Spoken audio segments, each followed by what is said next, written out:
zo gutanga akarorero umugabo kuko birivuga ngo bagore mugamburukira abagabo banyu nkuko Kristo nkuko mugamburukira Kristo kandi nkuko Kristo yari umutwe w'ishengero niko n'umugabo nawe ari umutwe w'umuryango ni kuvuga umugabo ategerezwa kuba le chef de la famille et aussi il doit être un exemple nitwasaza bajya abana nabo bazoca badutwara mu mazu yabo uranaho bakatwitaho kume twabitaho tukiri bato nabo abana baca bagaruka nawe bakakwitaho iyo ukuze iyo wabataye rero bakiri bato nawe ni wasaza bazoguta bakujugunye ko nibazi Imana ibahezagire cyane. Salocom TV1 Salocom TV1 on YouTube.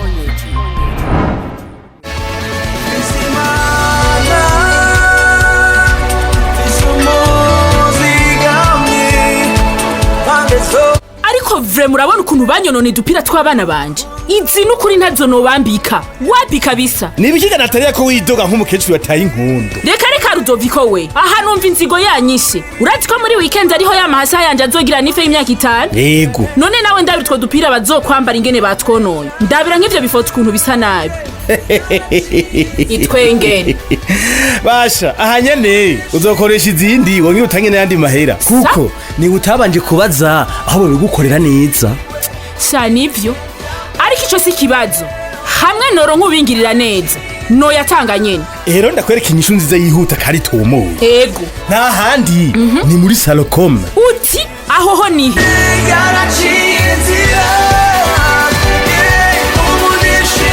Salocom isosiyete yikwije babafitiye service nyinshi hari nk'ibijanye na imprimer ariko capuriro mu Kirundi ego nawe ra ego barandika ku mutsu ku matishi ego ku matasi ku ma plastique.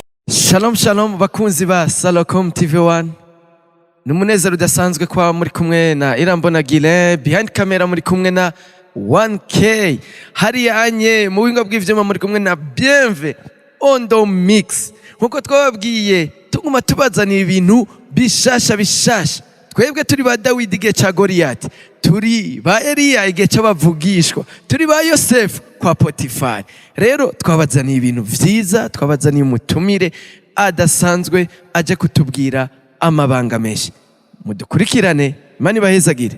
Pastor karibu sana. Murakoze cyane murakoze numunezero udasanzwe kuba turonsa akaryo ko kugiranira ikiganiro namwe n'umugisha udasanzwe merci beaucoup yego Imana ibahezagire namwe murashobora kwibwira abakunzi ba Salocom TV1 bakabamenya benshi barabazi ngaha anye mu gisagara ca Gitega ariko kumbare n'abandi bari mu muhingo itandukanye kugira babamenye.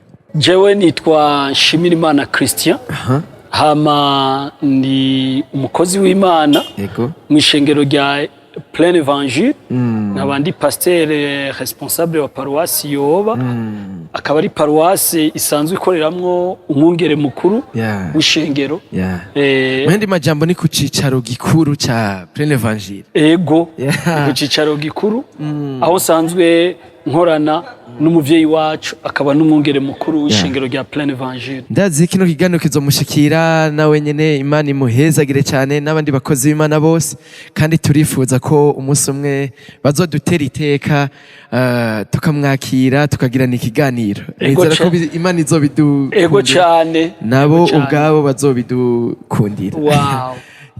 Pastor ubwa mbere na mbere ndetse novuga vyinshi jeyo tugirana ikiganiro ndanezerwa kuko twagiranye amateka menshi n'ubu tukiriko ego ku benshi batabizi jeyo ndababonye canibuka Gishubi ego abakunzi bacu ngira murashaka kubabwira iyo mvuze ko mbonye pasteur ngaha anye cambona Igishubi kijya gihe twari bato cyane niho nari nkezi ishuri urabona ko haciye abaho jewe nari nkiri mutoya sana wewe wari mutoyi cyane mugabo Église du Plein Evangile y'Igishubi ni Jenayinisie mugabo musi y'uburongozi bw'ishengero rya Plein Evangile niho rya shengero ryari rigitangura inyuma y'igikorane cari gejeje kuberaho cari gikorane c'umukuru w'igihugu ico gihe muri 2006 hama haca yihana abantu benshi hama baca basaba yuko hotangura ishengero babisavye umwungere mukuru baca barandungika nk'umu evangeliste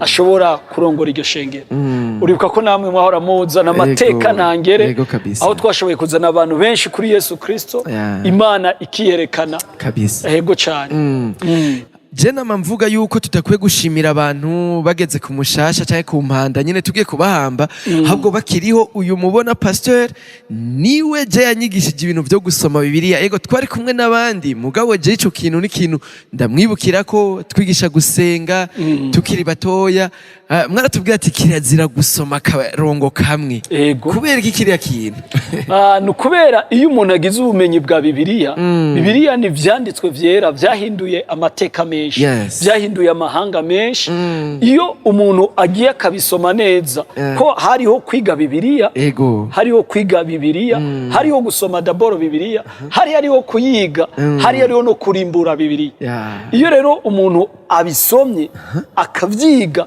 akanabirimbura ubuzima bwiwe burahinduka yego cyane hari akantu nama nibuka mwatubwiye umurongo umwe urashobora kuzimiza ariko iyo usomye igice cyose uratahura ngira niho biva na bimwe ugasanga abantu bariko barasigura ibintu by'ukuri bidahuye n'ukuri kwa Bibiliya yego mwaradukundisha ikintu cyo kuvyuka gusenga kubera iki kiriya kintu kuko nuno munsi jewe kiracanyubaka no kubera abahinga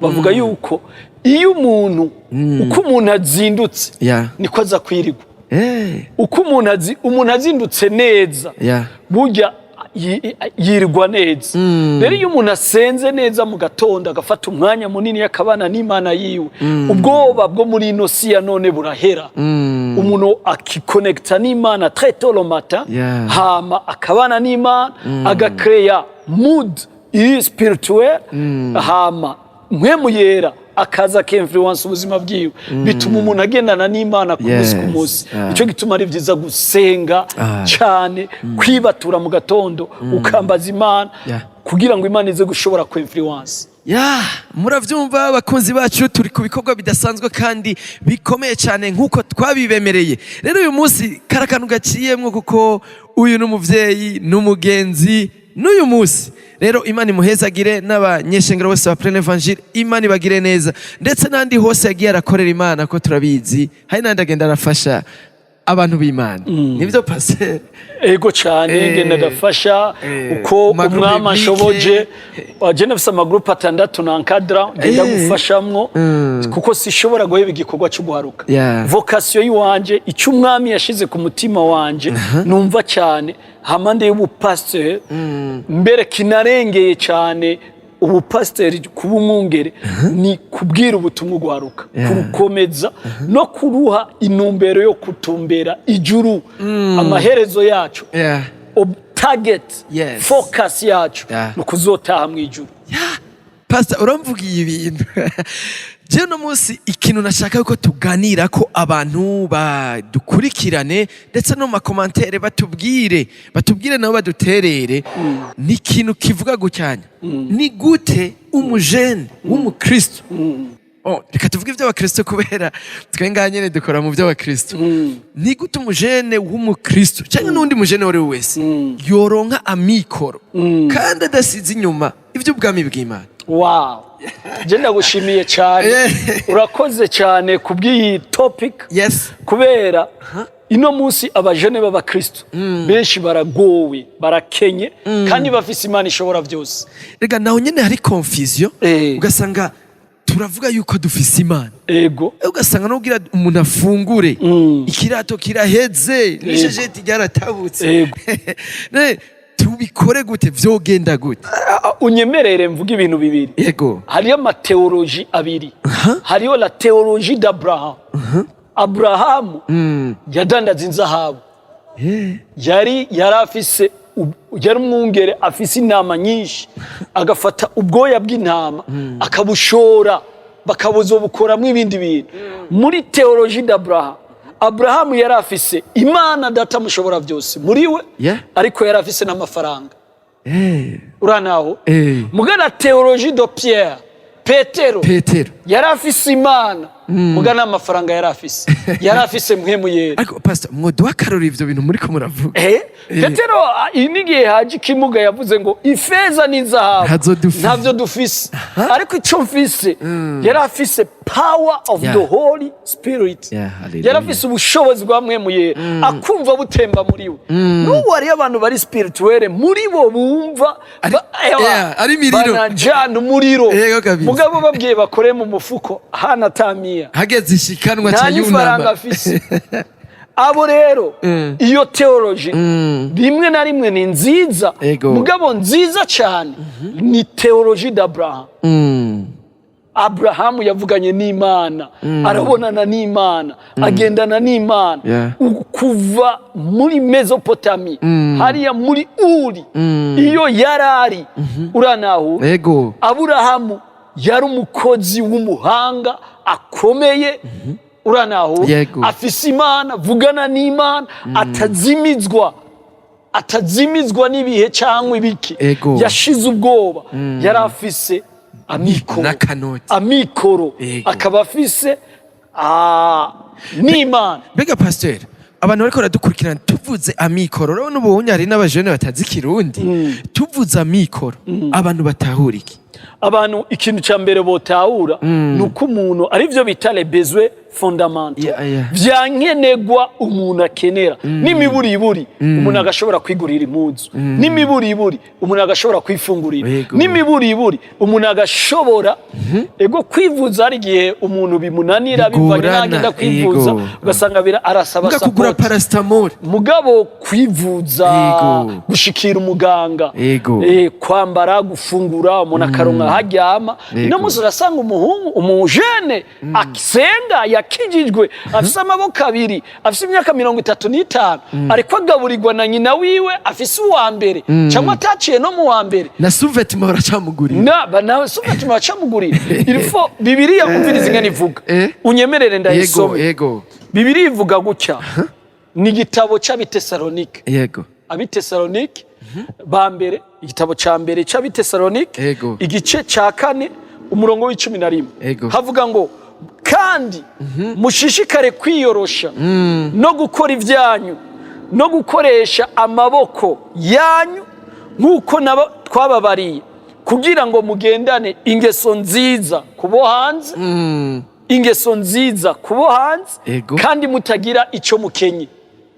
Abajene ino muzi Paulo yariko arigisha igihe abwira Abitesalonike akababwira ngo udakora ntakajye umuntu atari yacagira iki acafa hajya Bibiliya yashatse kuvyorosha ubundi Bibiliya yari kuvuga ati udakora napfuma apfa mugabo tuvyigishije mu rusengero byoca vyica abantu bo kwankana akavuga ati je yambwiye pastor ngo fume n'ifi mugabo Bibiliya yabivuze mu buryo bworoshe yavuze ngo udakora nakagi mugo umuntu atari yiye ace yerekeza mu rupfu. Bibiliya rero yariko yerekana yuko umuntu wese ategerezwa gukora agakora your own business. Aha rero isi angaha ndagaruka cyane ku bakozi b'Imana les pasteurs hari abapasteurs b'ibinebwe hari abakozi b'Imana b'ibinebwe baryama mu vyanditswe vyera gusa bakibagira gukoresha yabo maboko. Kukanu karakomeye uranawe kuko aba bantu bose babakozi b'Imana bose babakozi b'Imana nitubwirizwa kujya ivyicumi vyo mu rusengero nitubwirizwa gukora uranaho nitubwirizwa gukora dukorera ishengero ariko dukora ngo dukorera imiryango yacu ni ibintu bibiri. Abakozi b'Imana ntibabwirizwa kuremera ishengero ry'umwana uranaho pastor muganga aho rero abapasiteri barakurondera barandonera ni biblique ntibabwirizwa kuremera ishengero abapasiteri jewe Église du Plein Évangile simbwirizwa kuyiremera hamwe abakirisi bumva umenga yo pasiteri wacu ararara ubusa ntaronka ico yambara umwana wiwe arishwe n'inzara d'abord je n'abapasiteri n'abakristo abakristo twe nibatugabure muri Église wacu abapasiteri ntibahembwa muri imenya abapasiteri ntibahembwa n'ishengero, abapasiteri ntibahembwa n'ishengero, abapasiteri ntibajya ivyicumi vy'ishengero, umupasiteri ntabeshwaho n'ishengero, ariko umupasiteri aza gukontribuwa agakorera Imana. Pastor, none mwebwe muratanga icicumi hajya abakristo n'abandi batanze icicumi? Abapasiteri yes, naje ndatanga icicumi cy'umushara wanje paske je ndigisha. Bapasiteri no munsi ikiganiro naho twahire ku bajeni na mwebwe birabacako. Yes. Nico rero Paulo yaciriye aha yariko arigisha, ni yariko yigisha abakristo gusa, yariko yigisha n'abakozi b'Imana, ababwira ati nuko mushishikare kwiyorosha. Icambere umukristo ahamagarirwa nukuba simple, nukuba kwiyorosha. Utunze niyiyorosha, uroraniwe niyiyorosha, ufise uwagize amahigwe niyiyorosha. Bene data mushishikare kwiyorosha.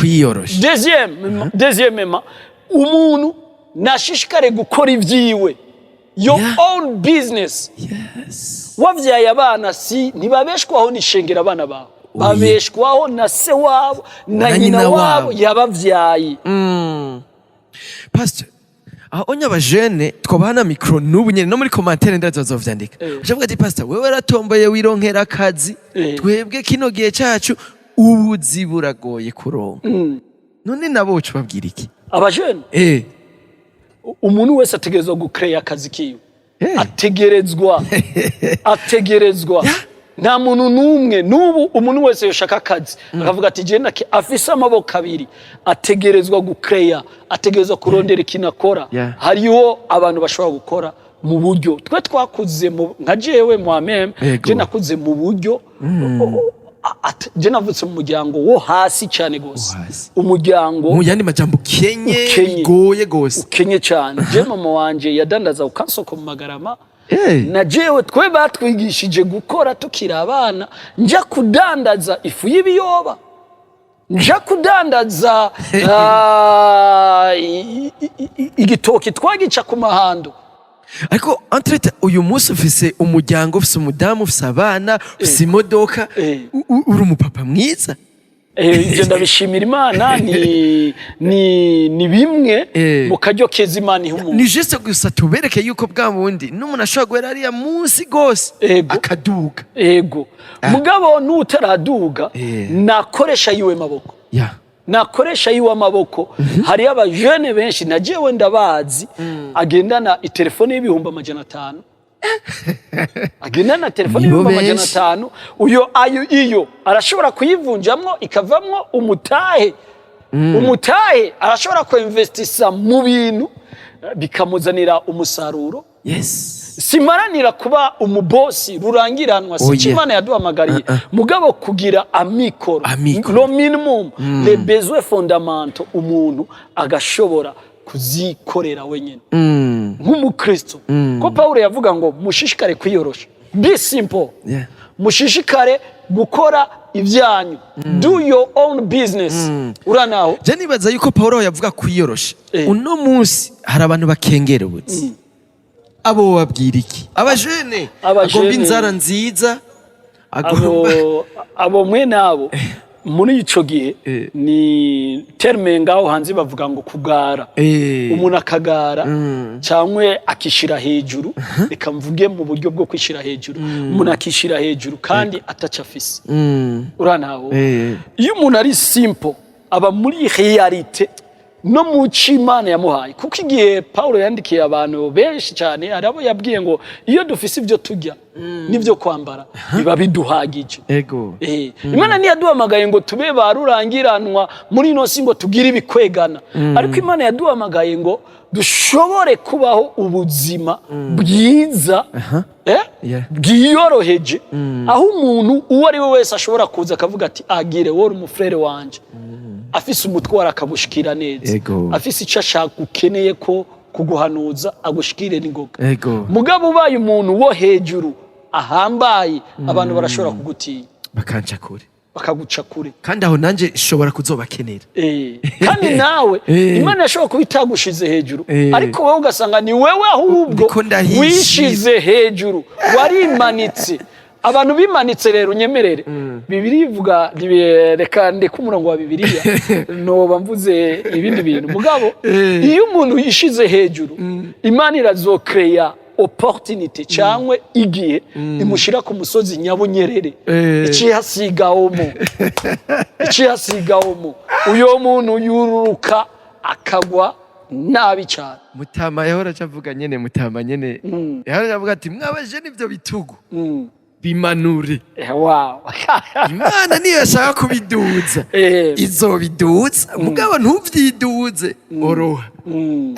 Ariko pastor aho ndafise ikindi kibazo gikomeye nzi ko n'abandi bo kubaza kandi cerekeye mwebwe nyene abarongozi b'amashengero abapastori hari igihe usanga mwigisha abantu ati ingo mu rusengero ingo mu bikorwa ingo dusenge ku murango mwijoro n'umurango ugasanga umuntu yaraheze mu bintu vy'ibikorwa vyo mwishengero vyo ku karago ntiyaronsa akaryo ntiyapanze umwanya nawe wo kuja kurondera wo kuja kujisha amahema wo kuja kudandaza wo kuja gukora ivyo ashoboye nkuko mwabitubwiye abo nabo mwobabwira iki? Hari ikintu nk'Imana yaduhaye ubwenge kubera Imana ni nyabwenge kandi n'umuhanga. Hari ikintu Imana yadukoreye twese ababa musi y'izuba. Umuntu wese aba musi y'izuba arafise amasaha 28 ego ku munsi. Ayo masaha 28 ingene atunganijwe abahinga bavuga yuko umuntu gukora akazi kamara amasaha 8 ego akazi mu buzima bwa muntu ego no mu mategeko mpuzamakungu ku isi basaba ko umukozi akora uwo 8 heures par jour. Kandi abahinga bavuga yuko umuntu yaryamye akaruhuka aba yaryamye amasaha 8. Tugeze kuri 16. Ayandi masaha 8 ubundi umuntu yategezwa kuyagiramwo loisir uranaho sport kuramukanya gusenga ugatogota gusoma Bibiliya. Apana ko umuntu aje gutogota muri wa mwanya wo gukora sisa rero abakristo ntidushobora kubahamagarira ngo umwanya wose gusenga naho kwinterceda bikenewe cyane kwinginga Imana birakenewe cyane gusenga Imana birakenewe ni vyangombwa kandi ni vyibanze yego vraiment. Ariko pastor harageze igihe leta iyamiriza mu bice bimwe vy'igihugu bavuga ati no kame namwe muri exagera mu gatondo saa 4 umuntu yiruhukiye nk'ijoro gusenga ingoma geza naho haramwe nyene vyashitse bigashika amashengera kugagwa canke ivyo vyumba vy'amasengesho uca wumva yuko hari hamwe habaye ama erreur abantu usanga baheze hariya kandi mubona na leta irikira duhamagara mu mbona kazoza yuko twoshika muri 2040 turi gihugu gitunze hama 2060 igihugu cifashe giteye imbere none ntiwumva ko haragahaze nuno musi Mwana leta irinda yinjira mu mashenge. Murakoze cyane. Ivyo bivuga kwiki? Ico je no bivuga ko reka mere kuri gwagwaruka rushobora kuronka mikoro. Rushobora kuganisha n'igihugu cyangwe ihanga ry'umwami rukakiganisha igihugu kikagana kuri ryambona kazoza bavuze ya ni ibintu bibiri ni pays igihugu cikwije cifashe 2040 ama 2060 igihugu giteye imbere emergence na développement pays émergent na pays développé rero ugwaruka jeunesse rurina amahigwe menshi cyane twumvirize neza kuva uzoba muri 2040 umuntu afise 10 ans inomosi muri 2040 hasigaye 16 ans uyo muntu azoba ari umusore mwiza ari wagezweho azoba afise 26 ans uranaho urumva ayo mahigwe afise hama ugo gwaruka rutegerezwa kuba ugwaruka bw'urukozi ugwaruka rukozi rukora hama ruzi gutunganya neza umwanya rega twe abaporoti abakizwa hari gihe begzagera ni kimwe wari kurambwira kwegzagera mugabo abakristo bategezwe kugira vie iri équilibré guhagarara ku maguru abiri ukuguru kw'iburyo ni ukuguru kuguhagarara kuri silo spirituel Ego. ku by'imwemu ndi equilibre ndazi ijambo ry'Imana ndasenga eske ndafasha abandi ndafise impuhwe ndashigikira ivugabutumwa ndashobora guterera ivugabutumwa ndashobora gushigikira umurimo w'Imana urantawo ivyo ni ukuguru kw'ibubafu ariko ukuguru kw'iburyo ntegerezwa kwiteza imbere ntegerezwa kugaburira abana biwanje ntegerezwa kwigisha abana biwanje ntegerezwa guterera mu kibano hari abantu tubana bazoba bafise urubanza hari abantu tubana bagwaye ntegerezwa kugemurira kwa muganga hari abantu dusengana rero ico kibano dutegerezwa kucubaka iyo tugeze rero kuri aya maguru abiri guhagarara ku vy'imwemu ugahagarara n'ivyo kwiteza imbere kwa muntu kwa muryango ubundi Uburundi azoba ari igihugu ciza cyane ingoraniza kubahe nuko iyo umuntu umwe mu muryango uranaho ushobora gusanga wa wundi yaroraniwe abantu bose bagomba kumwenenako ngo ababesheho bamubera umutwaro bamubera umuzigo uranaho nabo yafashije kwiga nabo yigishije nabo yasabiye akazi naho nyene bagaruka basubira kugira gute kumubera umutwaro ariko umuntu yategerezwa gushika ahantu ashobora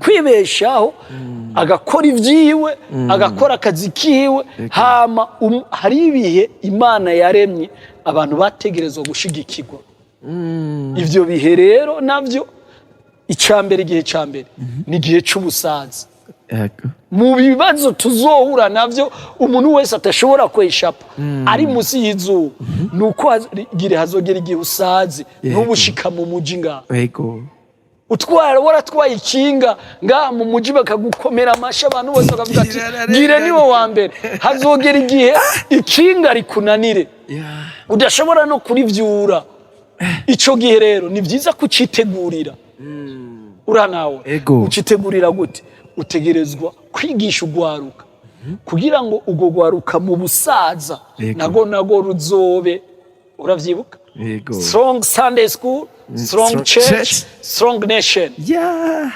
urabitaho mu kirundi ni gute ni kuvuga wewe ushaka kuzosaza neza genda wigisha ugwaruka wemvestise mu gwaruka ukorera ugwaruka uranaho ugwigisha imico myiza les bonnes manières gufasha abandi je cyo nico gitumanza kwigisha mu ma groupe biblique je haheze imyaka 20 mejeje ishuri mugabo ndagaruka ngasubira muri 7e 8e ngasubira kuja kwinvestisa nukubera iki nuko nabonye natunga ririho ngugwaruka ugwaruka nitunga rikomeye cyane nige rero tuzoba dushaje bajya abana twafashije bazovuga bati uriya mu pastor yahora za kwishuri wawe ya mutama yubahwe hari naho nshika kwa muganga jewe ntonze abantu bagaca batangura kumenya ati pastor waje kwibuza biraryoshe bakaca banyakira neza kubera jewe nta nabo mba nibuka mugabo bambwira ati yo narakubonye muri paramedical wabivyemwo naratonze ahantu umunsi umwe bigoranye pastor tuja mu kurangiza imvura yaguye harageze kuja gutera ego naho mukora mugwaruka gose no mu miryango mu bubatse murakorerayo niye manuro woha abubatse imiryango muri kino gihe abantu bubatse abashinga nahe borekirigara umugabo ategerezwa gucumukura kugira ngo abesheho abantu biwe Bibiliya ivuga gutya je ndumwigisha w'ijambo ry'Imana ndumwigisha w'ijambo ry'Imana Bibiliya ivuga gutya umuntu natashobora gutunga abiwe cyane cyane abo mu nzu yiwe uyo muntu ababaye inyuma y'uwizera umuntu adashoboye gutunga famiye yiwe umuntu adashoboye gutunga umuryango wiwe umugore wiwe n'abana biwe umugabo afise amaboko atagwaye akomeye adashobora gutunga abana biwe mu yandi majambo Bibiliya yagomba ko umugabo acumukura ni byiza ko umuntu acumukura agacumukurira abana biwe umugore wiwe hari abantu usanga bafise sinzi ko novyita imigenzo canke ingendo atari nziza. Bavuga ngo wewe wa mugore genda mu mirima, genda uraba abana, genda urabe ko biza. Ni umugabo ataramiye mu kabare, umugabo yibere kwirigana nko mwarivuga, no mu bindi bintu usanga ntaco biza vyungura urugo canke umuryango. Bo babwira iki? nje no kwishimikiza Bibiliya. Ubwa mbere umugabo n'umutwe w'umuryango. Ego. Ni wategerezwa gutanga akarorero. Umugabo. Kuko birivuga ngo bagore mugamburukira abagabo banyu nkuko Kristo nkuko mugamburukira Kristo. Kandi nkuko Kristo yari umutwe w'ishengero, niko n'umugabo nawe ari umutwe w'umuryango. Ni kuvuga umugabo ategerezwa kuba le chef de la famille et aussi il doit être un exemple. Rero nk'umuntu aba ari exemple, navyuke kare, nakore, agira ibikorwa, azana umusaruro mu muryango, atanga akarorero. Birababaje aho umugabo akorera ibihumbi 15 hama hera agaca ajya abandi bantu ku kabare, ibindi abandi bagore bivyigenze bakajya mahera, umwana wiwe akacabura ikaramu, umwana wiwe akacabura yebo ikirato cyo gutwara ku ishuri, agakubita amabroshete ariyanye, abandi bari ku kameranje katana karanze. Sanze baganwa n'umu evangeliste yari atwigisha ingene umugabo ashobora gutana umwotsi w'inyama z'ingurube kubera yamaze amasaha menshi ku kabara. Kandi umuntu ingene Imana yaturemye gire nk'abashinganaye no musurubatse, Imana ntiyafashe umushinganaye ngo ateramire ku kabara. Umuntu ategerezwa guteramira muhira iwe, mu muryango wiwe, agateramana n'abana biwe n'umugore wiwe, ucugira umuryango mwiza uryoshe. Iyo umuntu abikoze gutyo rero baca bavuga ngo umugore yaramuganza, ora abagize urugo rwiza. Kubera iki? Nitwasaza bajya abana nabo bazoca badutwara mu mazu yabo, uranaho bakatwitaho kume twabitaho tukiri bato, nabo abana baca bagaruka nawe bakakwitaho iyo ukuze. Iyo wabataye rero bakiri bato, nawe ni wasaza bazoguta bakujugunye ko nibazi icarico. Imana ibahezagire cyane. Amikoro kugwaruka ni meza cyane, biraryoshe kugira amikoro. Imana yarasezaniye umugisha ugwaruka ru Kristo, ugwaruka ruyikunda, ruyikorera. Imana yavuze ngo ko yankunza karamata nico gituma nzogukiza, azonyambaza ku musi w'amagogo, nanje namwitabe. Ari handi bavuga ngo azonyambaza nanje namwitabe kuko yamenye izina ryanje. Haleluya. Nous sommes bénis, twaraheza. Imana yaratugiriye neza. Dutegerezwa kubaho ubuzima bwiza, tuzosozere buno buzima bwacu ku isi, dusinzire neza, twambaye ya teology ya Abraham. Imana ibahezagiye. Pastor, turabashimiye cyane ku kanya muduhaye. Amen. Nizere ko no hanyuma igihe twobakenera murumva mufise vyinshi genda bizi. Abariko baradukurikirana tamuzi afise vyinshi. Tuzobandanya tubazana n'abandi, ariko twizere yuko igihe twobakenera n'ikindi gihe muzotwitaba. Amen. Imana ibahezagire cyane. Murakoze. Namwe bakunzi muriko muradukurikirana, shira muri commentaire mugira ico muterereye, ari impanuro muduha zidukomeza ziduhanura, turazakira. Ni kubikorwa bidasanzwe. Salocom TV1 n'urubuga rwanyu, n'urubuga rwacu, mubandanye muhezagirwa. Haleluya. Amen. Bye bye.